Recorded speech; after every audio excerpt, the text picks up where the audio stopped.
Binabati ko po ang lahat ng isang magandang araw. Bago po ako magsimula, magpapakilala po muna ako. Tawagin niyo na lang po ako sa pangalang Naldo. 58 taong gulang. At nangyari po ang kwento kong ito noong ako ay mga 16 na taong gulang pa lamang sa probinsya ng Bohol. Taong 1979 kung tama ang pagkakatanda ko. Noong kabataan ko po, Sir Dan, palipat-lipat po ako sa mga tita at tito ko. Pinagpapasapasahan po nila ako noon. Lalo at naulila na nga po ako sa mga magulang. Pareho po kasing nawala ang mga magulang ko dahil sa nasunog po noon ang bahay namin. May problema po sa paglalakad ang nanay ko, kaya hindi po agad ito nakalabas ng bahay. Nakalabas po ako noon dahil pinilit po ako ng nanay ko noon na tumakbo na lang palabas. 4 na taong gulang lang po ako noon, wala pang kamuwang-muwang. Nang magising po kami isang gabi na nasusunog na po ang bahay namin. Pagdating po ng tatay ko, kahit malaki na po yung apoy, ay pinilit po niyang iligtas ang nanay ko. At ang masaklap pong nangyari, pareho na po silang hindi nakalabas ng bahay. Ang sabi po nila noon, mukhang yung gasera daw po yung pinagsimula ng sunog. Wala pa po kasing kuryente noon. Naiwan po yata ng nanay ko ang gasera malapit sa kurtina. Sa murang edad ko po, ayaw ko pong paniwalaan ang nangyari noon. Nagising na lang po ako isang gabi na puro apoy na at sa isang iglap ay naulila po ako.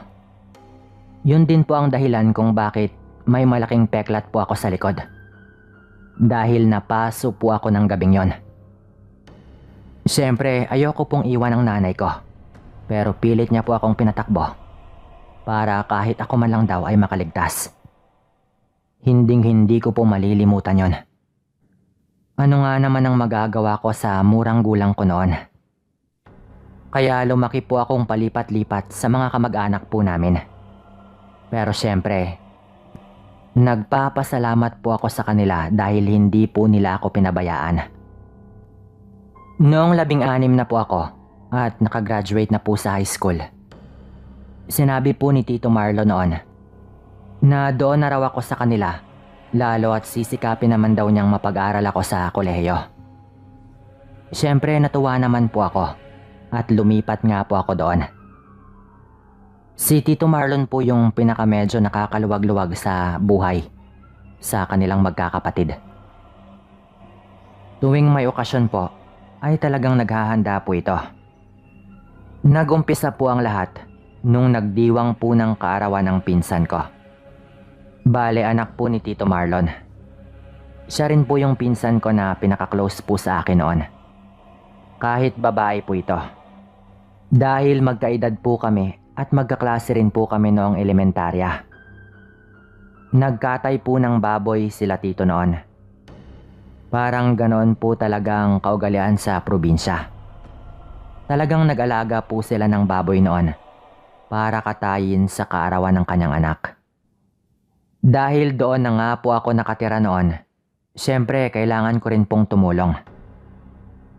Maraming mga barkada ng tito ko noon na tumulong din sa paghahanda. Karamihan ay sa pagkatay ng baboy, paghiwa ng mga karne at pagluluto. Tulong-tulong po sila doon. Naghakot na rin po sila ng alak. Siyempre, hindi po mawawala ang inuman. Ilang kahon din po ng beer yung binili po noon ng tito ko. Ganon po talaga sa probinsya. Tulong-tulong po para sama-sama din sa inuman. Siyempre, imbitado din po ang mga kamag-anak po namin. Kasama na po roon ang kapatid po ng lolo ko, na bale lolo ko na rin siyempre, si Lolo Jaime, isang Surhano. Marami po siyang alam sa kababalaghan, mga aswang, engkanto, At syempre ay meron ding kaalaman sa panggagamot. Pero hindi na po siya nanggagamot noon dahil medyo may katandaan na rin po ito. Sa magkakapatid po kasi, ito pong si Lolo Jaime ang panganay. Habang yung lolo ko naman po talaga na tatay po ng tatay ko. Yung bunso naman po sa kanila. Nakaupo po kami sa harap ng mahabang mesa noon nung dumating po si Lolo Jaime. Nakaupo rin po doon ang ibang kaibigan po ni Tito Marlon.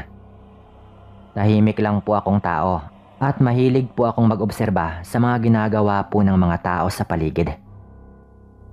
Parang nakasanayan ko na rin po kasing hindi masyadong nagsasalita noon at patingin-tingin lang po sa mga nangyayari sa paligid. Habang nakaupo si Lolo Jaime doon, nagulat po ako nang may bigla po siyang dinukot sa kanyang tagiliran. Na parang isang medalyon yung kanyang hinugot palabas sa pagkakasukbit sa kanyang suot na pantalon. Meron po yung itim na tali na parang isang kwintas pero hindi po niya ikwinintas yun at sa halip nakasukbit nga po yon sa kanyang tagiliran. Yung pagkakahawak po ni Lolo Jaime doon, parang naiinitan po siya at hinipan-hipan din po niya yon sandali. Habang pasimple pong itinago ang kanyang kamay na may hawak na medalyon doon sa ilalim ng mesa. Alam ko na po noon na proteksyon po yun ni Lolo Jaime. Lalo at isa nga po itong Sorhano. Naalala ko po agad noon nang minsang banggitin niya sa akin na nagiinit daw po yun kapag merong aswang sa paligid o kung anumang masamang elemento. Sa naging kilos po ni Lolo Jaime, halatang nagiinit po talaga yon. Kaya agad ko pong naisip noon na baka isa doon sa mga nakaupo sa harap ng mahabang mesa ay isang aswang. Nakita ko po agad si Lolo Jaime na nagsimula na pong tumingin-tingin sa paligid. Ganon din po yung aking ginawa. Inisa-isa ko rin po yung mga kaibigan ni Tito na nakaupo doon banda. Nililinaw ko lang po Gabi na po ito. Dahil pagkatapos po nilang tumulong, nagsiuwian po muna ang mga ito at bumalik na lang po sila noong gabi na po. Parang gabi po kasi talaga yung oras kung saan malaya na po silang makapag-inuman. Nakaupo po sila doon dahil hinihintay pa po nila ang tito ko noon na bumili lang po ng yelo doon sa ice plant po sa bayan. Wala pa po kasing kuryente noon sa lugar namin. Kaya wala rin po mga refrigerator po na yan. Yung ginagamit po namin noon, Petromax. Hindi ko lang po alam kung gumagamit din po ba kayo noon ng ganon. Maya-maya pa, ipinaghain na po ni tita sila Lolo Jaime. Doon din po mismo sa mesa po na yon. Doon ko na po biglang napansin na meron pong isa sa mga kaibigan ni Tito na hindi mapakali. Yung tipong nararamdaman na rin po siguro nito na merong isang Sorhano sa paligid. Mararamdaman din po kasi ng mga aswang yon. Lalo at may mga pangontra nga po ang mga albularyo. Kaya imposible pong hindi po yon maramdaman ng isang aswang. Nang mapansin ko po yon, bigla ko pong naalala na nung hapon po ng araw din po na ito, nakita ko po ang lalaking yon na pasilip-silip po sa kwarto nila tita. Akala ko naman po wala lang syempre, dahil barkada naman po ito ng Tito Marlon ko. Pero nagkataon po kasi noon na buntis po ang tita ko. 2 buwan pa lang po yon. At sa katunayan, balak po sana nilang ipaalam yon sa mga kamag-anak po namin nung gabi din po na yon. Parang bigla ko pong napagtagpi-tagpi noon ang lahat ng mga posibilidad. Nung tinignan ko po si Lolo Jaime, Hindi na po nito inaalis ang kanyang tingin sa lalaki po na iyon. Maya-maya pa, nung pumasok na po ang tita kong buntis doon po sa loob ng bahay, bigla pong tumayo yung kaibigan po na yon ng tito ko. Naitago na lang po natin sa pangalang Abner. Narinig ko pong sinabi nito na iihi lang daw muna siya sandali. Sabay pumunta po siya doon sa may likod ng bahay. Nung naglalakad na po papunta doon si Abner, kahit hindi pa po tapos si Lolo Jaime sa kanyang kinakain, tumayo din po ito. Wala po itong kahit anong sinabi. Sa lahat po sa amin doon, parang ako lang po yung nakapansin sa mga nangyayari. Masama na po ang kutob ko noon. Alam ko pong may mangyayaring hindi maganda sa gabing yon. Siyempre hindi po ako nakatiis noon at sumunod po ako sa dalawa. Doon po sa may likod ng bahay, pero nakita ko pong dumiretso pa silang dalawa. Doon na papunta sa may kakahuyan na medyo nakadistansya na po sa bahay po nila tito. Patuloy ko pa rin po silang sinundan noon. Nung tumigil na po sila, narinig ko pong kinompronta na po ni Lolo Jaime ang kaibigan po na yon ng tito ko. Dinig na dinig ko po noon ang kanilang usapan. Gumapang po ako sa may damuhan para mas makalapit. Hindi mo siguro inaasahan na may pamilya si Marlon na isang Sorhano. Tama ba? Kaya pala pag upo ko sa mesa, nag-init agad ang dala kong proteksyon. Nakita ko ang mga tingin mo sa asawa ng pamangkin ko. Talagang ang sama ng tingin mo sa kanyang tiyan. Wala pa akong alam pero sa hula ko, buntis ang asawa ni Marlon. Tama? Tanong pa noon ni Lolo Jaime kay Abner. Sabi ko na nga ba, susunod ka dito kapag pumunta ako rito. Gusto ko lamang masigurado kung sino yung may dalang proteksyon sa mga nakaupo doon sa harap ng mesa. Ikaw pala. Wika ni Abner noon habang patuloy po akong nakikinig sa kanilang usapan. Pagkatapos po niyang sabihin yon, bigla na lang po nitong dinumog si Lolo Jaime. Talagang bigla po niyang inatake ang matanda. Yung tipong parang mabangis po na hayop. Bigla rin pong nagbago yung mga kilos noon ng kaibigan ni Tito. Hindi po ako nakatiis noon at napasigaw na po ako. Lolo Jaime, tutulungan kita. Sigaw ko pa po noon, pero ang sabi po ni Lolo Jaime, wag ko na raw gawin pa yon at wag na wag daw akong lumapit doon. Dinudumog po siya ni Abner noon. Yung itsura po nito, talagang nagbago po. Lalo at maliwanag din po ang buwan ng gabing yon. Ang nakapagtataka po noon, bigla na lang pong binitawan ni Abner si Lolo Jaime. Sabay na pahiga po ito sa lupa. Tigilan mo yan, tanda! Sigaw pa po nito noon. Nung tignan ko po si Lolo Jaime, nilabas po pala nito yung kanyang proteksyon.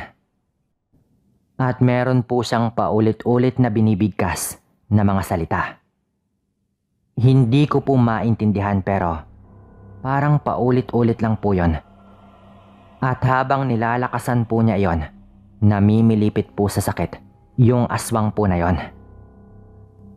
Yung mga pangil po ni Abner noon, mas sumaba po. Habang nasasaktan po ito ng labis. Tinatakpan po nito yung kanyang tenga na parang yung mga binibigkas po ni Lolo Jaime. Nagdudulot po ng labis na sakit sa kanya. Yun po yung una at huling pagkakataon na nakasaksi po ako ng aswang na nanghihina laban sa mga buhay na salita, orasyon o o kung ano mang tawag sa mga pangontrang binibigkas ni Lolo Jaime na parang wala man lang kalaban-laban ang aswang sa kanyang harapan. Siguro dahil po sa labis na sakit na nararamdaman ni Abner noon. Pinagpupunit po nito yung kanyang damit. Hanggang sa nung tumigil na po si Lolo Jaime. Hinang-hina po ang aswang noon. Hindi kita papatayin. Pero tumahimik ka. Lalo at baka magkagulo kapag narinig ng iba yang ingay na dinudulot mo. Leksyon to sa'yo.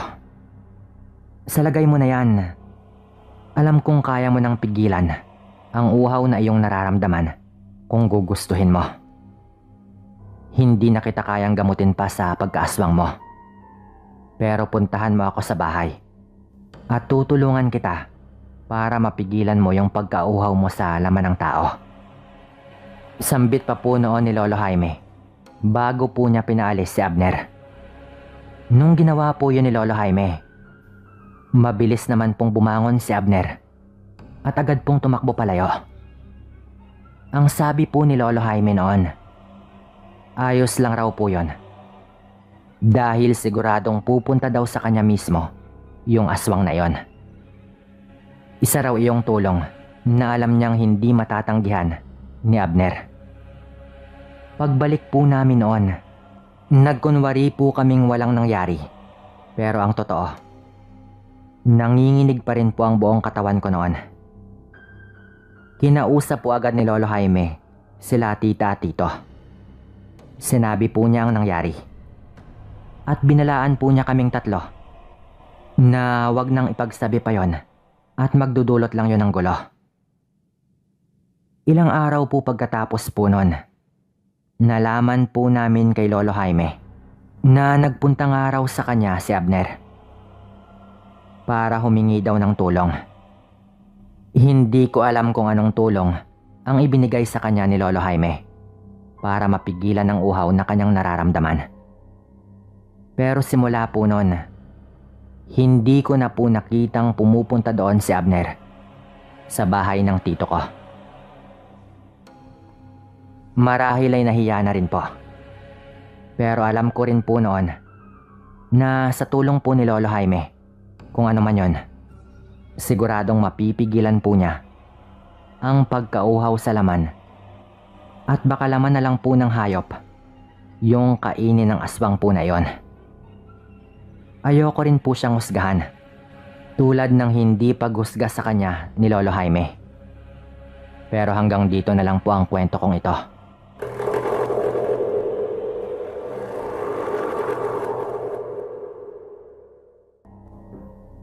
Magandang araw po sa inyo. Itago na lamang po ninyo ako sa pangalang Rigor. Gusto ko lamang ibahagi sa inyo itong kwento ko tungkol sa aswang. Nangyari po ito sa aking kapatid na tawagin po nating Mary.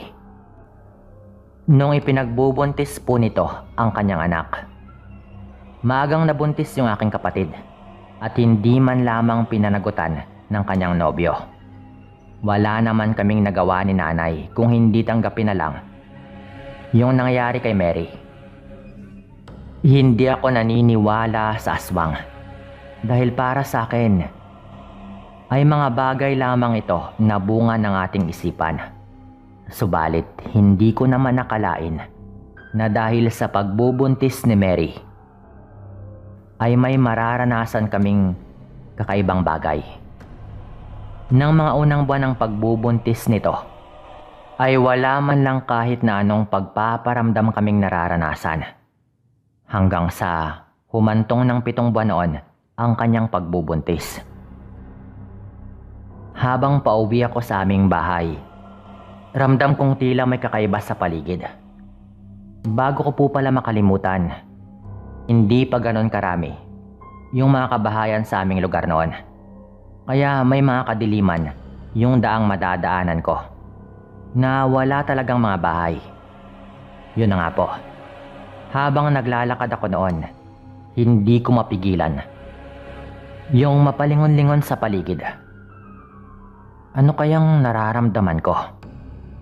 Tanong ko pa noon sa aking sarili dahil nagtataka na nga ako na parang kinikilabutan ako na hindi ko maintindihan. Tanging flashlight lamang yung nagsilbing ilaw ko ng gabi na iyon. Hindi rin kasi ganong maliwanag yung buwan dahil medyo makulimlim yung panahon.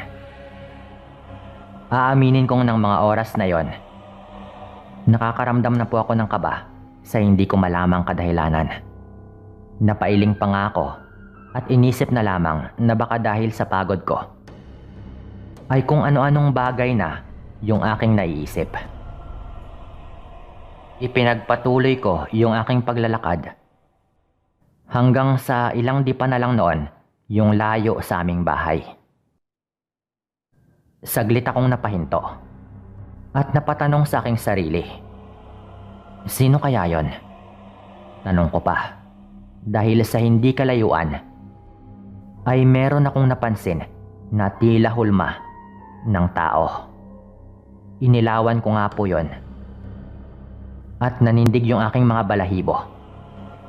Nang mabilis po itong gumalaw, nilibot ko pa yung aking tingin dahil hindi ko man lang namalayan kung saan na nga ba nagpunta yung bagay na yon. Lumapit ako roon at saka inilawan yung paligid, ngunit wala namang tao. Pagod lang siguro ito. Guni-guni ko lang siguro. Wika ko na lamang sa aking sarili at saka nagpasya na lang ako na pumasok na sa bahay namin. Pagkapasok ko, nakasalubong ko po noon si Mary. Nakakunot po yung kanyang noo, kaya tinanong ko nga po ito. Ano bang problema mo? Bakit nakakunot yung noo mo? Tanong ko pa. Pero hindi na muna ito tumugon, bagkus ay napangiwi po ito sa akin. At ilang sandali rin ay nagsalita rin po ito. Kanina pa kasing masakit yung tiyan ko. Hindi ko nga rin alam kuya kung bakit eh. Tugon po nito sa aking tanong.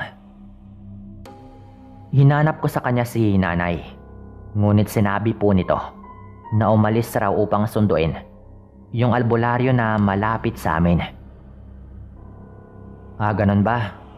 Mahiga ka lang muna riyan upang kahit papano maibsan yung sakit na nararamdaman mo. Wika ko pa nga sa aking kapatid na kaagad naman po nitong ginawa. Nang makahiga na nga siya, tumungo naman ako sa aking silid upang makapagbihis. Nang matapos na nga rin ako, binalikan ko na si Mary na nakahiga sa mahabang upuan sa aming sala. Nagulat po ako noon dahil mahimbing na yung kanyang tulog, ngunit baka sa kanyang mukha na mayroon pa rin siyang dinaramdam. Nasa ganong sitwasyon po kami nang merong biglang kumatok sa aming pintuan. Inakala ko pong si nanay na yon, kasama yung albularyo na kanyang sinundo. Kaya dali-dali akong nagtungo sa tapat ng aming pintuan upang buksan yon.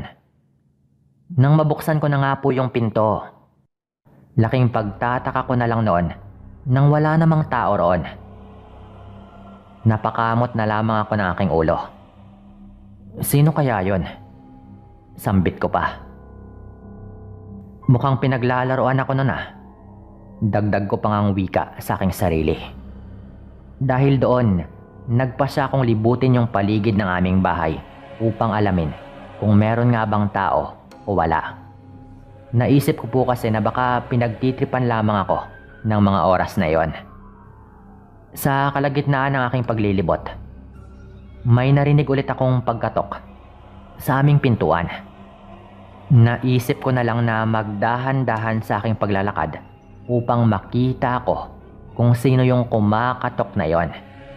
Nagtago ako ng bahagya at saka sumilip sa tapat ng aming pintuan.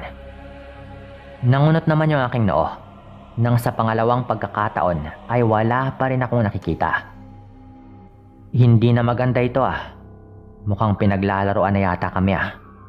Sabi ko pa, kahit na hindi ko naman alam kung ano o sino yung posibleng may gawa ng ganon sa amin. Nagdesisyon na lang ako na pumasok na lang ulit sa loob ng aming bahay. Saktong pagbukas ko po ng pinto noon, tila may napansin akong mabilis na aninong tila dumaan sa aking gilid. Ramdam ko rin na biglang humangin, kaya labis akong nagtaka kung ano nga ba yung bagay na yon. Dahil doon, dali-dali akong pumasok at isinara yung pinto. Mahimbing pa rin yung tulog ng aking kapatid, kaya hinayaan ko na lamang ito.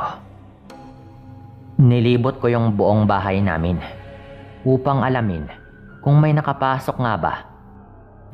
Gaya ng nakita ko. Ngunit napagtanto kong wala naman. Kaya naisip ko na baka guni-guni ko lang po ulit yon. Naupo ako sa silyang nasa sala upang bantayan na lang yung aking kapatid. At makalipas nga po yung ilang sandali, nakaramdam ako ng antok at hindi pa rin nakakabalik sila nanay. Nagpasya na nga akong umidlip habang hinihintay yung nanay ko. Ngunit akmang pipikit ko na yung aking mga mata, narinig kong meron ulit na mga pagyabag sa may labas ng bahay namin. Naulinigan kong nag-uusap ang mga ito at naririnig ko yung boses ni nanay. Walang ano-ano, may kumatok sa aming pintuan. Kaya pinagbuksan ko po ulit ito. Nandito ka na pala. Ano nang lagay ng kapatid mo? Tanong pa ni nanay sa akin.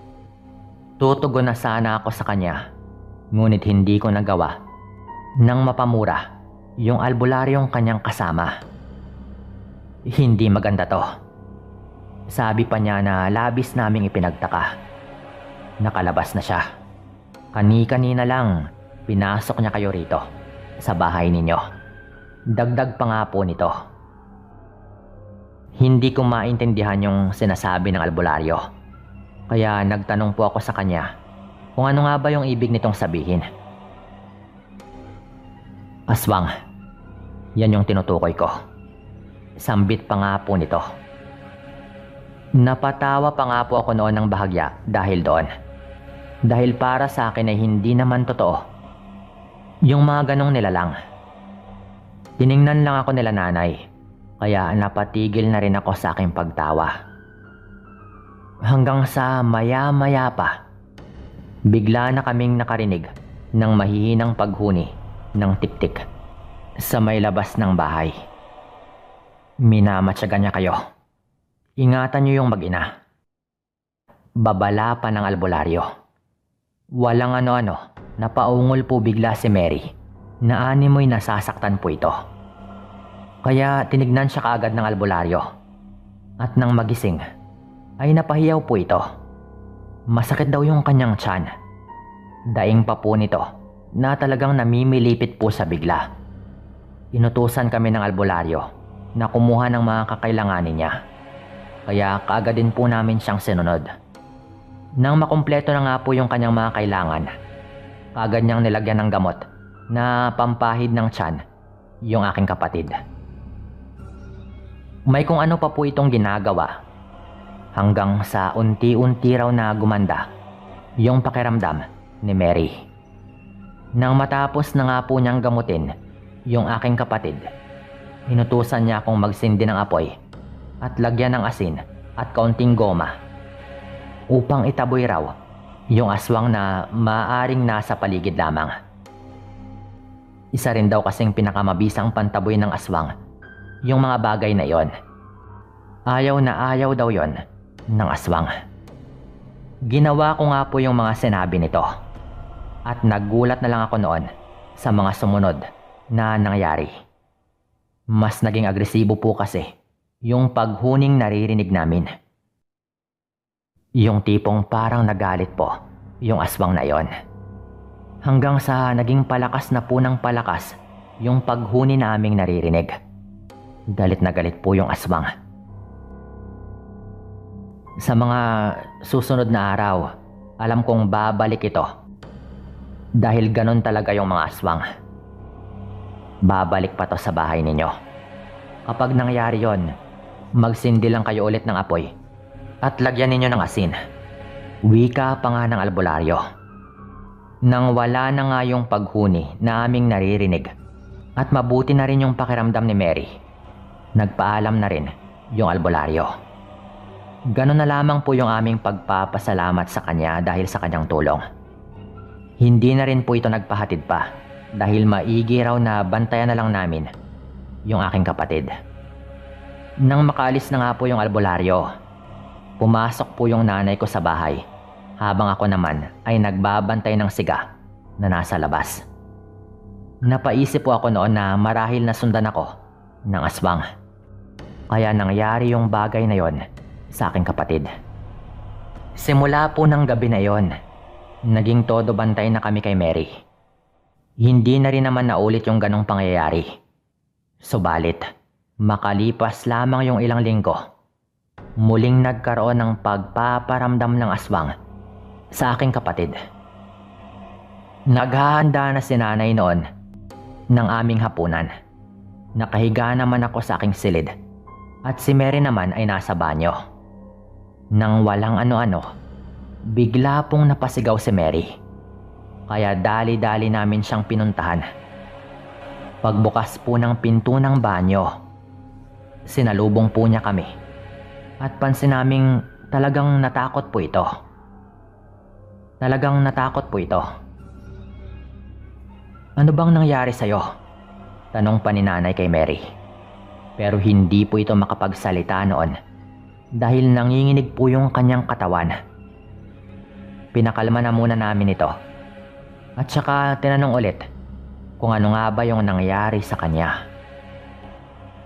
Ilang sandali pa po noon bago nakapagsalita yung kapatid ko. Talagang grabe po yung kaba niya na nanginginig siya. At medyo pinakalma pa muna namin ito bago nga po ito nakapagkwento. Habang umiihi ako, biglang may humawi ng kurtina sa itaas ng banyo. Nang tignan ko, may mapupulang mga mata na naroon. At merong mabalahibong kamay na gustong umabot sa akin. Wika pa nga ni Mary na medyo nauutal-utal pa rin sa takot.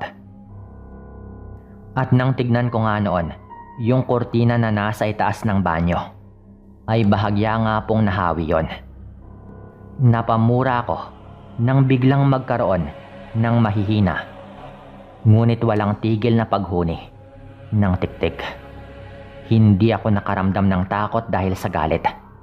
Talagang napuno ng galit yung aking sistema dahil sa aswang na yon. Kaya dali-dali nga akong lumabas ng aming bahay. Pagbukas ko ng pinto, bigla akong naramdaman na merong malakas na hangin na dumaan sa gilid ko. Hindi ko iniisip kung ano yon dahil mas inisip ko na hamunin yung aswang na nagpaparamdam sa aking kapatid. Lumabas ka kung matapang ka. Sigaw ko pa nga po noon. Malakas rin yung aking loob na hamunin yung nilalang dahil meron po akong hawak na buntot ng pagi at pati na rin asin. Habang sumisigaw ako na hinahamon ko nga yung aswang sa labas ng bahay, narinig ko namang napasigaw rin yung nanay ko sa loob ng bahay. Bigla nga akong kinabahan. Kaya dali-dali akong pumasok ng bahay. Saktong pagpasok ko, bumungad sa akin yung eksenang hindi ko inaasahan. Nakita ko yung nanay ko sa may gilid ng dingding ng bahay at nakaangat po ng bahagya ang kanyang mga paa sa sahig dahil meron pong humihila sa kanyang buhok paitaas. Nung napatingala na nga po ako, naroon po sa itaas ng dingding ng bahay yung isang kakaibang nilalang.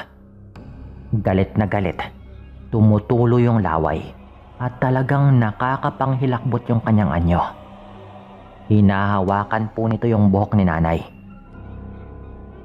Habang patuloy niyang hinihila, nagpupumiglas naman po yung nanay ko. Doon na nga po ako bahagyang nataranta. Pero nilakasan ko po yung aking loob. Ginamit ko yung hawak-hawak kong buntot ng pagi upang hatawin yung kamay ng aswang na humihila sa buhok ng nanay ko. Nung gawin ko po yon, isang hataw pa lang po, binitawan na po nito yung nanay ko.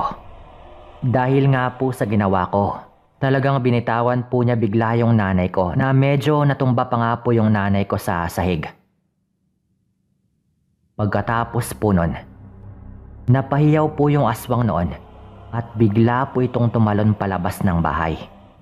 Umiiyak po noon yung nanay ko, pero naririnig ko pa rin po na nasa labas ng bahay.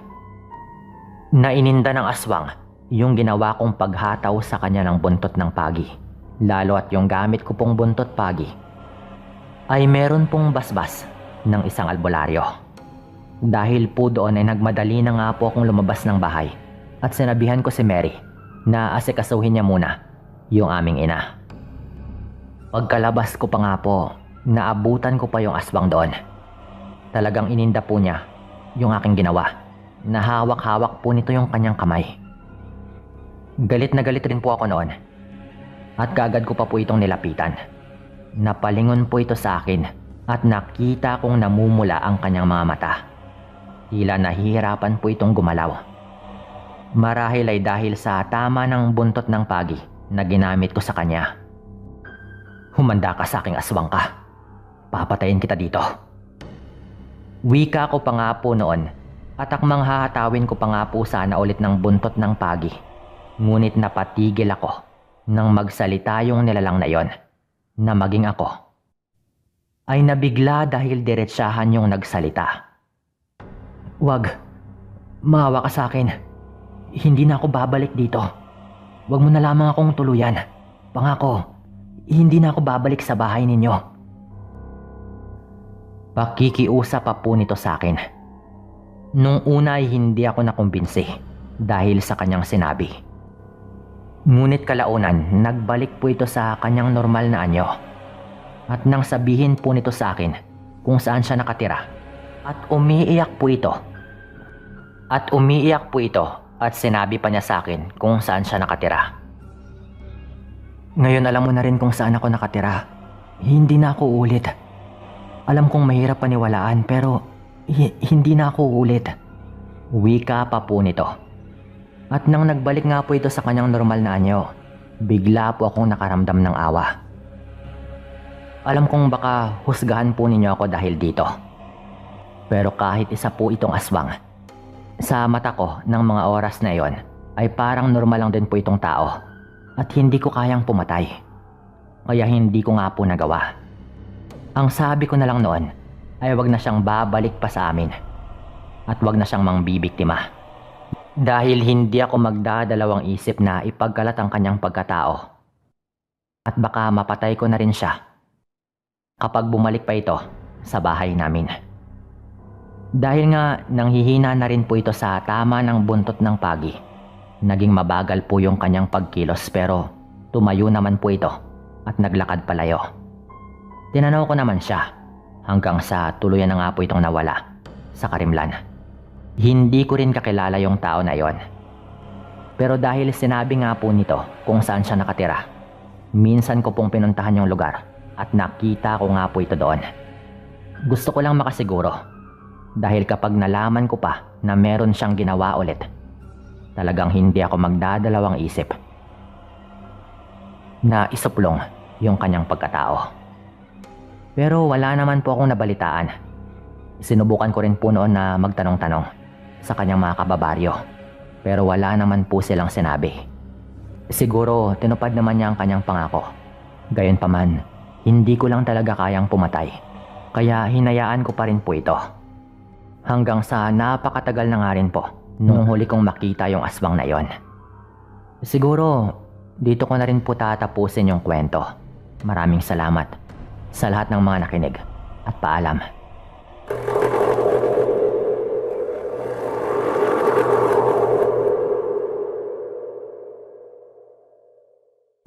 Tawagin niyo na lang po ako sa pangalang Leo. Medyo may katandaan na rin po ngayon. Nangyari po itong kwento ko na ito, mga 30 anyos na rin po siguro yung nakakaraan. Sobrang tagal na rin po at nangyari pa po ito noong nakatira pa po ako sa Leyte. Hindi ko na po sasabihin pa kung saan mismo. Nag-iingat rin po ako at baka makilala pa po ako. Yung mga pangalan po palang gagamitin ko dito ay hindi rin po tunay na mga pangalan. Ang tatay ko po noon ay isang manghihilot. Hindi po yung nagpapaanak Yun po bang nanggagamot ng mga nabalian o mga merong may sakit sa katawan na kayang maibsan ng hilot? Mga ganon po. Parang sa baryo po namin noon, kapag may bata pong nadisgrasya, halimbawa nahulog sa puno, at nagkaproblema po sa buto, halimbawa nawala po sa tamang posisyon, yung tatay ko po agad yung tinatawag. Maliit lang po yung baryo namin kaya lahat po ng mga tao magkakilala lang din po. Yung iba nga po magkakamag-anak lang din po. Tahimik po yung baryo namin. Pero dahil medyo liblib po ito, kaya hindi po maiwasan noon na meron pong kung ano-anong mga kwento na nadidikit po sa baryo namin. Kesyo, paborito daw pong dayuhin ng mga aswang. At marami na rin daw po mismong aswang sa baryo namin. Kami naman po ni tatay ay hindi talaga naniniwala doon. Ang sabi po noon ni tatay, maniniwala lang daw siya kapag siya na mismo yung nakakita. Kaya yun rin po yung pinaninindigan ko noong araw. Isang araw, meron pong pumunta sa bahay namin noon. Magpapahilot daw dahil masakit daw yung likod.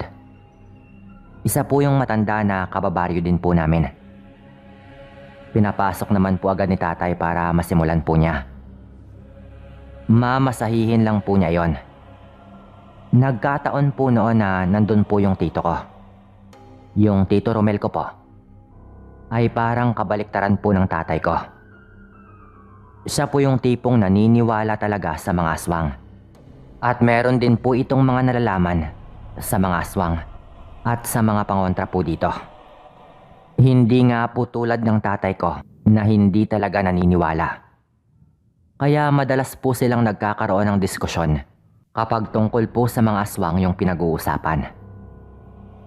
Nakaupo lang po kami ni tito noon at nagkakape sa may kusina. Nung pumasok na po yung matanda, bigla pong tumabi sa akin mismo yung tito ko.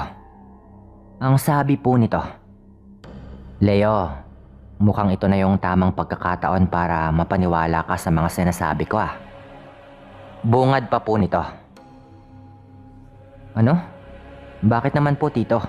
Tanong ko naman sa kanya. Alam mo, yang matandang pumunta dito na magpapahilot sa tatay mo, si Aling Doray, alam ko ang lihim niyan. Isa yang aswang. Hindi nga natin alam baka dahil buntis yang nanay mo, kaya pumunta yan dito. Asa na nga ba yung nanay mo? Tanong pa po ni tito noon dahil buntis po talaga yung nanay ko noon. Sabi ko naman ay nagpapahinga lang po si nanay sa kwarto. Ang sabi ni tito, sabihan ko daw yung nanay ko na wag munang lumabas ng kwarto.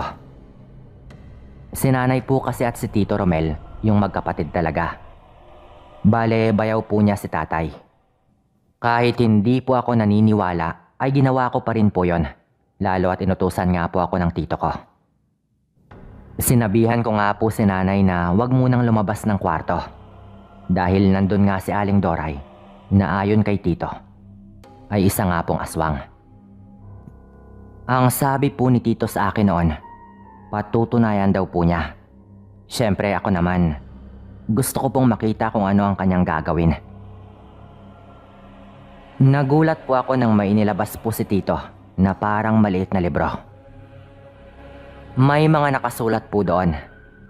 Ang sabi niya sa akin, uusalin daw niya yung ibang orasyon doon at titignan kung anong mangyayari doon kay Aling Doray. Pero bago po yung ginawa ng tito ko, pinakuha po niya ako ng walis tingting at inilagay po niya iyon ng pabaliktad sa gilid po mismo ng pinto namin. Hindi ko po alam kung bakit ginawa yun ng tito ko. Pero nakaupo lang po kami doon at nagsimula na po siyang mag-usal ng mga orasyon na nakasulat po doon sa maliit niyang libro. Ilang sandali lang po. Nagulat po ako noon nang magsimula na pong magkaroon ng reaksyon doon sa matandang si Aling Doray. Habang minamasahe po ni tatay yung kanyang likod, bigla na lang po itong nagreklamo na parang napakainit daw. Samantalang hindi po talaga mainit ng araw na iyon. Ilang sandali pa ay tumatagaktak na po yung pawis ng matanda. At bigla po itong napatingin doon sa direksyon po namin. Ang sama po ng tingin nito sa tito ko nang makita po nitong may kung ano itong binabasa doon sa libro. Tandaan po natin na hindi porkit kaya mong basahin yung mga salitang Latin doon sa libro ay kaya mo na ring ilabas ang epekto nun sa isang aswang. Hindi po ganon yon. Ang sabi po ni tito, kung wala ka raw talagang alam at hindi buo yung loob mo, hindi ka makakagamit ng buhay na salita. Dahil hindi raw po yun kakayanin ng katawan mo. Hindi ko alam kung totoo syempre, pero ayoko pong subukan. May preparasyon daw kasi muna para sa mga ganon. Tuloy po tayo. Nung patuloy pong nag-uusal yung tito ko ng orasyon, na ayon sa kanya ay pangtaboy lang daw po na orasyon, bigla pong nagsabi yung matanda na hindi na raw po niya kaya at aalis na lang daw po siya. Nagtaka po yung tatay ko noon at napatingin sa amin. Pero tumayo na po yung matanda at nagpaalalay sa kanyang anak palabas. Kasama po kasi nito yung kanyang anak dahil uugod-ugod na nga po yung matanda. Pero nung malapit na po sila sa pinto, bigla pong tumigil yung matanda. Natigilan po siya habang nakatingin doon sa walis tingting na nilagay po ng tito ko sa may pinto. Nakatayo po yung walis po na yon ng pabaliktad. Bigla pong napaupo ulit yung matanda na parang ayaw po nitong lumabas. Nakita ko po talaga yung ngiti po ng tito ko noon. Sabi ko naman sa'yo, hindi makakalabas yung matanda na yan hanggat hindi ko baliktarin yung walis. Sabi pa po ni tito noon. Aling Doray, akala ko po ba uuwi na po kayo? Wika pa po ng tito ko noon habang nagpapawis na po yung matanda. Kahit yung tatay ko po noon nagsimula na pong magtaka sa mga ikinikilos po ng matanda. May ibinulong po yung matanda sa kanyang anak. Tapos tumayo po yung kanyang anak na babae at akmang kukunin po sana yung walis sa may pinto. Pero agad na pong nagsalita si tito. Teka, kahit tanggalin pa po yan ng anak mo, hindi ka pa rin po makakalabas dito. Dahil ako lang po dapat yung magbaliktad ng walis. Alam niyo po, Aling Doray, na bago po yan gumana sa inyo, dapat kargahan ko rin po ng konting orasyon pagkatapos kong ilagay ng pabaliktad yung walis tingting sa pinto. Hindi po kayo makalabas, no? Dahil isa kang aswang. Direktang paratang pa po noon ng tito ko, na ikinagalit po ng matanda at ng anak nito syempre.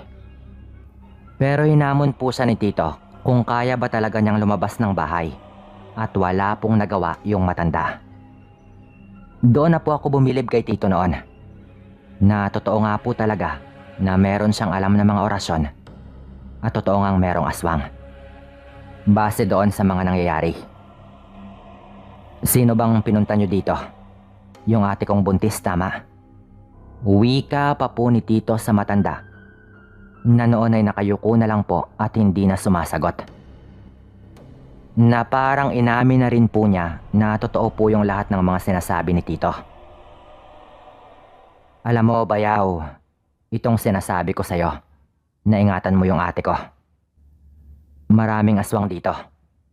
Gaya na lang nitong si Aling Doray.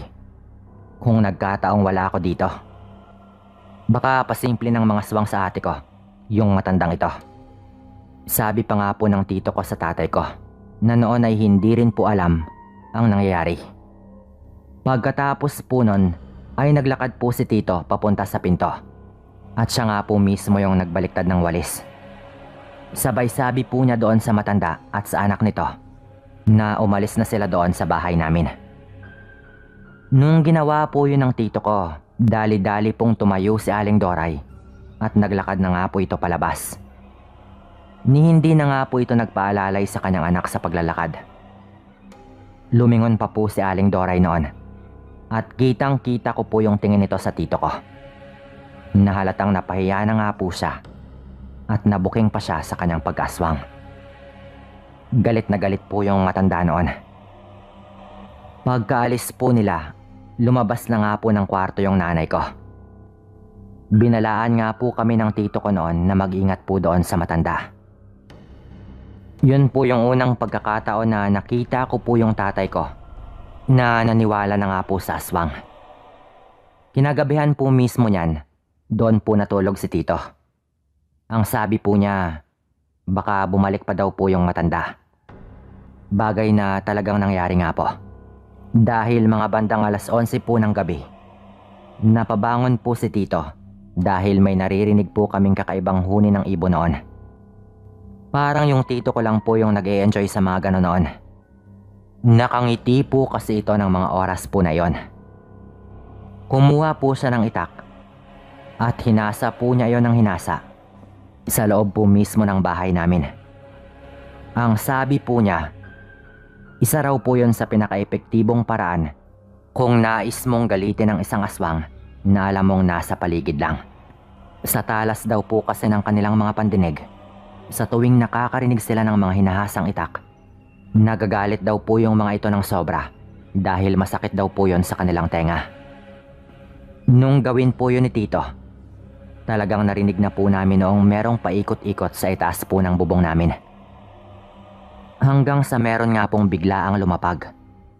Doon na po nagsimulang mag-usal ulit ng orasyon ang tito ko. Yung tatay ko naman po noon ay kumuha na rin po ng itak. Yung kusina po namin noon, hindi pa po sementado. Lupa pa po yung sahig doon banda. Sinabihan po noon ni tito yung tatay ko na itarak niya muna sa lupa yung kanyang itak. Ganon daw dapat yung ginagawa para kapag nakataga ka daw ng isang aswang, siguradong iindahin daw nila. Hindi daw po siguro alam ng aswang na nandoon natulog si tito ng gabing yon. Nung binuksan na po ni tata yung pinto at akmang lalabas na po sila ng bahay, habang patuloy na nag-uusal ng orasyon si tito. Unang hakbang pa lang po nila palabas, narinig na po namin mula sa bubong na may bigla pong lumipad pa itaas. Sabay napakalakas po na huni ng wakwak yung aming narinig. Yun bang tipo na parang natakot kaya agad po yung tumakas. Ang sabi po ni tito noon, nung maramdaman daw po siguro ng aswang na nandoon nga po si tito at umiipekto na rin sa kanya yung orasyon, bigla raw itong nakaramdam ng takot kaya tumakas ito agad. Ang sabi pa po ni tito, kaunting oras pa raw at malalaglag lang daw na parang ibong naputulan ng pakpak ang aswang na yon kapag napuruhan na siya ng orasyon. Ayon kay tito, yung mga buhay daw talaga na salita, yung pinaka-kinatatakutan ng mga aswang. Dahil sa mga buhay daw na salita, wala talagang laban ng isang mahinang aswang gaya ni Aling Doray. Simula po nang mangyari yon, kahit nga po anino ng matanda, hindi po namin nakikitang nagagawi doon. May mga nakaalam din pong kapitbahay sa mga nangyari. Kaya kumalat po lalo yung tungkol sa matanda. Nang mangyari po yon, marami na pong gustong magpagamot sa tito ko pero hindi po talaga ito nang gagamot. Tutulong daw po siya sa abot ng kanyang makakaya. Pero hanggang doon lang daw po yon. Dito na rin po nagtatapos itong kwento ko po na ito. At salamat po talaga ng marami kong mapili.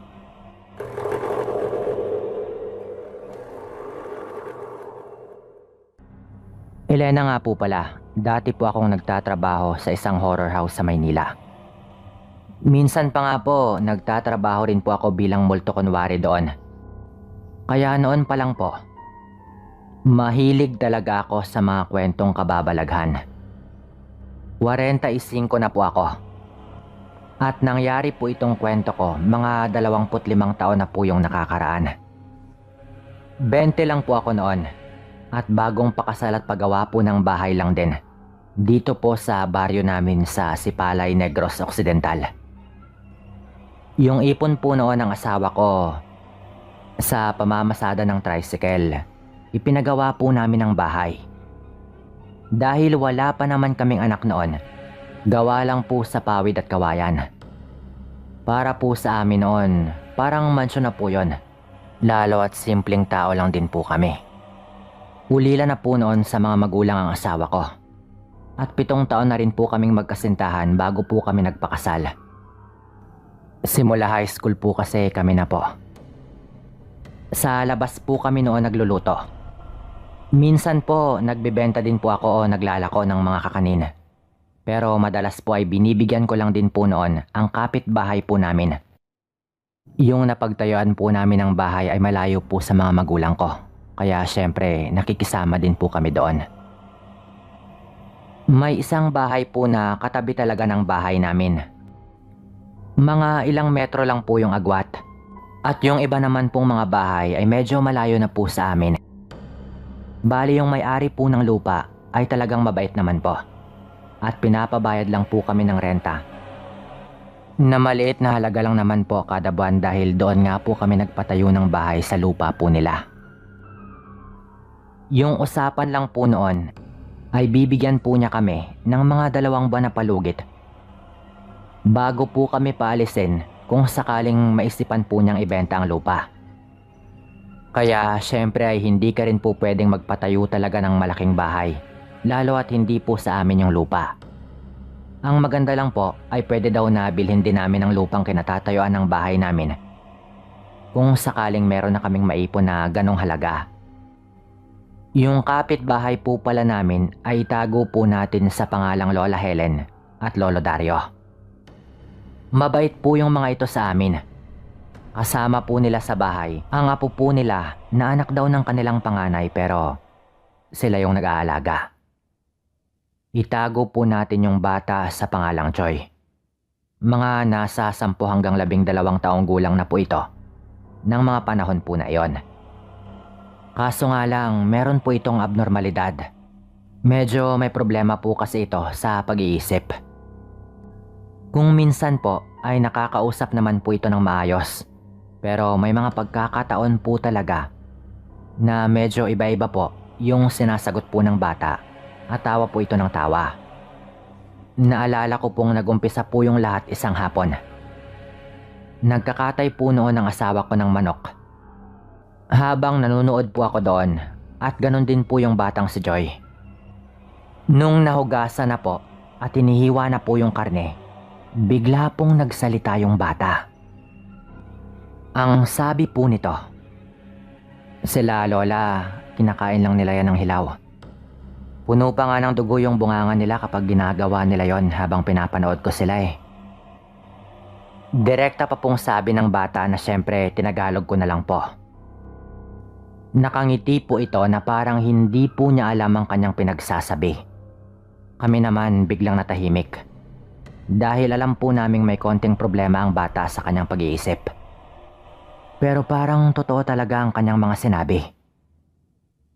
"Joy, totoo ba yan? Ginagawa ba talaga yan ng lola at lolo mo? Baka naman gawa-gawa mo lang yan ha. Masamang magsinungaling, Joy." Mahinahong sabi ng asawa ko. "Opo, totoo po yan. Minsan pa nga sinubukan kong gayahin sila pero nasuka po ako. Pinagalitan po ako ni Lola noon. Dahil hindi raw po ako katulad nila at hindi ko raw dapat sila gayahin." Wika pa po ng bata sabay bigla pong tumayo at tumakbo pa uwi. Na parang wala lang sa kanya ang mga sinabi. Aaminin ko po na kinilabutan po ako noon. Pati na rin po yung asawa ko. Pakiramdam po namin may katotohanan doon sa pinagsasabi ng bata. Ilang sandali lang po ay narinig na po naming umiiyak po yung bata. Parang pinagpapalo po ng kanyang lolo pero hindi po namin marinig ang mga sinasabi po ng matanda.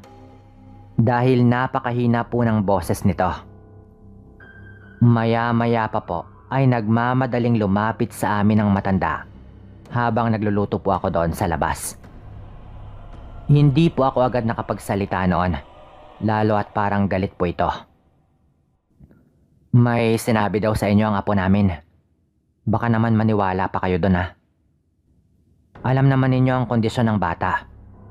Minsan kung ano-ano talaga ang kanyang pinagsasabi.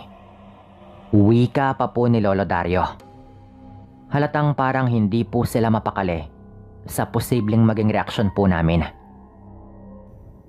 Alam naman po namin yon pero hindi naman po kailangang gawin po ninyo yon sa bata. Pinagpapalo po ninyo eh. Narinig po namin. Hindi naman po sa nanghihimasok po ako ha. Hindi naman po kami naniniwala kaya wag na po ninyong pagbuntunan pa yung bata. Sagot po noon ng asawa ko. Lalo at isa po yon. Sa ayaw po talaga ng asawa ko dahil maaga nga po siyang naulila at naranasan din po niya ang parehong bagay sa kumupkup po sa kanya noong bata pa po siya. Tumango lang po yung matandang si Lolo Dario noon pero ramdam ko po talaga ang tensyon sa pagitan po nila ng asawa ko. Parang bigla pong nagalit yung matanda noon eh. At ganun din po yung asawa nitong si Lola Helen. Pag-alis po nila, medyo nagalit din po yung asawa ko. Parang tinatakot tayo ah. Ganun ba dapat ang maging reaksyon kung hindi naman totoo ang mga sinasabi ng bata? Baka aswang nga talaga yan sila. Sabi po noon ng asawa ko. Doon na po kami nagsimulang mag-ingat po noon. Lumipas po noon ng mga ilang linggo. Isang umaga ay bigla po akong nagsuka noon. At napansin ko po na parang lagi po akong nahihilo. At delayed na rin po noon ang aking buwanang dalaw. Napaisip po kami na baka nagdadalang tao na pala ako. Hindi lang po ako sigurado. Dahil may pagkakataon na po noon na na-delay po yung buwanang dalaw ko ng mga 2 buwan. Pero hindi naman pala ako buntis. Kaya inutusan ko po yung asawa ko noon na bumili na po ng pang-pregnancy test doon po sa bayan. Nung umuwi na nga po yung asawa ko, sa kanyang pagdating ay meron po siyang bitbit na buntot pagi. At dumaan pa po ito sa harap po mismo ng bahay ng 2 matanda. Kaya ang sama po ng tingin ng mga ito sa asawa ko na meron nga pong dalang buntot pagi. Pero binati naman po sila ng asawa ko at dumiretso na po ito sa bahay. Ang sabi po nito, hiningi lang daw niya sa kanyang barkada para handa daw kami kung buntis nga po talaga ako. Nung ginamit ko na nga po yon, positive po ako doon. 2 pa nga po yung pinabili ko para sigurado pero pareho po yung resulta. Ang saya po namin noon pero hindi kami masyadong nag-ingay dahil baka marinig po kami at matunugan po agad na nagdadalang tao na nga po ako. Pero mali po kami kung akala namin na maitatago po namin yon. Ilang araw pa, nagbago po yung ikinikilos ng 2 matanda. Palagi po silang nakamasid. Palagi rin pong may binibigay na mga prutas pero palihim po namin yung tinatapon. Sa tuwing pumupunta po sila para maghatid po ng kung ano-ano, lagi pong nakatingin sa tiyan ko yung 2 matanda. Napapalunok pa po ng laway at parang nababanguhan po sa kung ano mang naaamoy nila. Hindi naman po pwede na lagi na lang po akong samahan ng asawa ko dahil meron din po itong trabaho. Ang ginagawa ko po noon ay lagi ko na lang pong isinasara ang bintana at ang pinto ng maliit po naming kubo. Isang gabi, mga bandang 6:30 pa lang po, pero madilim na. Hindi pa rin po nakakauwi yung asawa ko noon.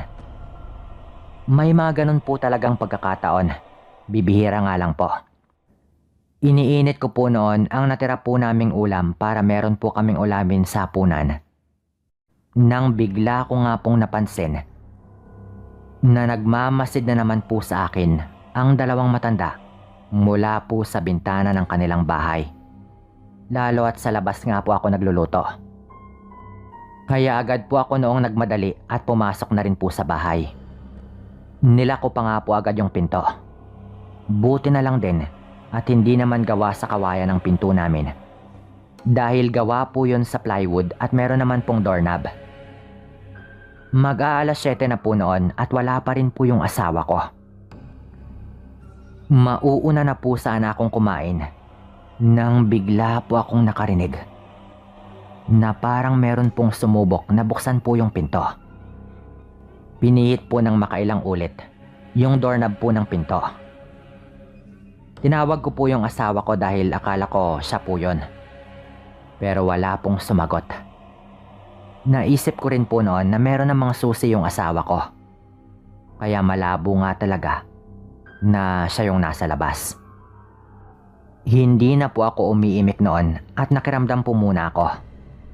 May naririnig po talaga akong kung ano doon po sa labas po ng bahay. Kaya tumakbo po ako noon sa kwarto para siguraduhin nakasara po yung bintana doon. Tinatali lang po namin yon para maisara nga po ng maayos. Itinatali ko na po sana noon ang bintana nang biglang persahan pong binuksan yon. Sabay meron pong humila sa aking kamay. Hinding-hindi ko po malilimutan yon, Sir Dan. Ang gaspang po ng kamay nun at puno nga po ng balahibo. Mahahaba rin po yung mga kuko at pilit po akong hinihila palabas po sa bintana.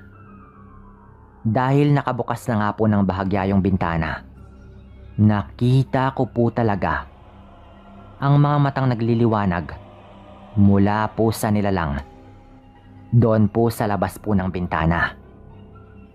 Pero pilit nga po akong nagpumiglas. Yung pinto po namin noon ay parang pilit din pong binubuksan.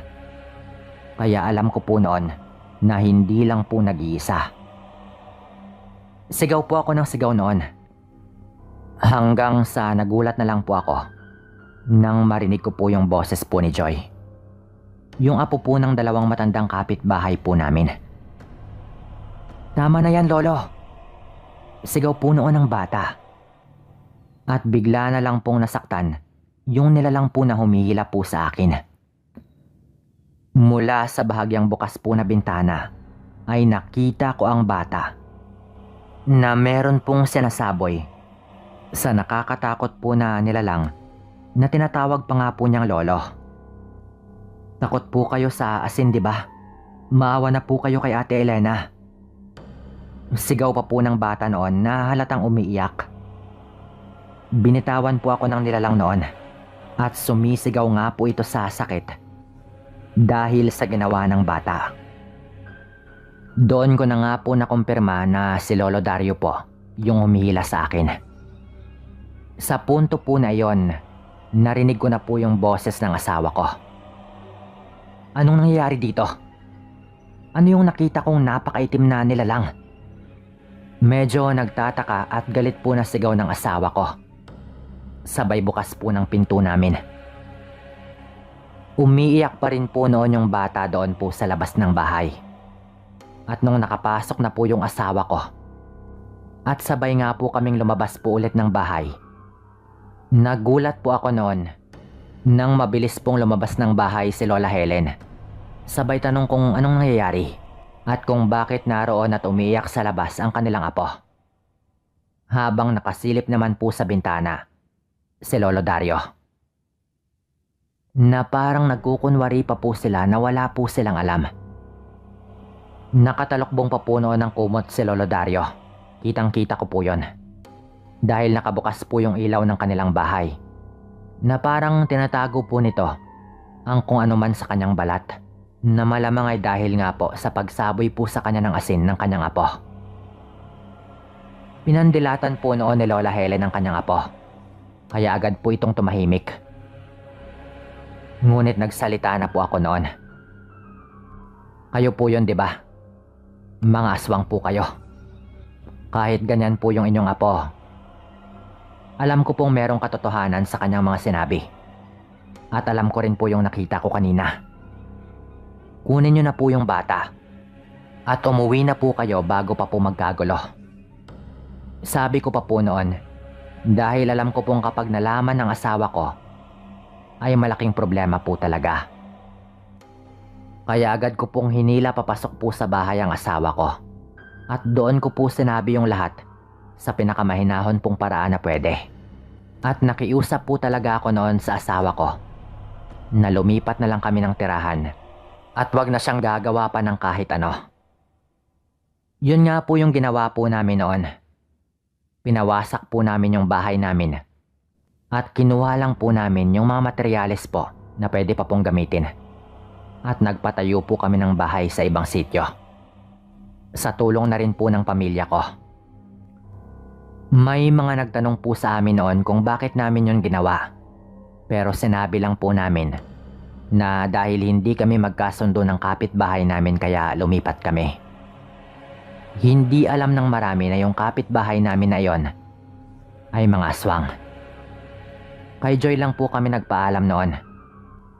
At binantaan po ng asawa ko ang dalawang matanda na kapag makita niya malapit sa nilipatan namin ang kanilang mga pagmumukha, baka hindi raw makapagpigil ang asawa ko na ibulgar sa marami ang kanilang lihim. Ito po yung kwento namin, Sir Dan. Sana po ay mapili at maraming salamat po kung sakali. Paalam.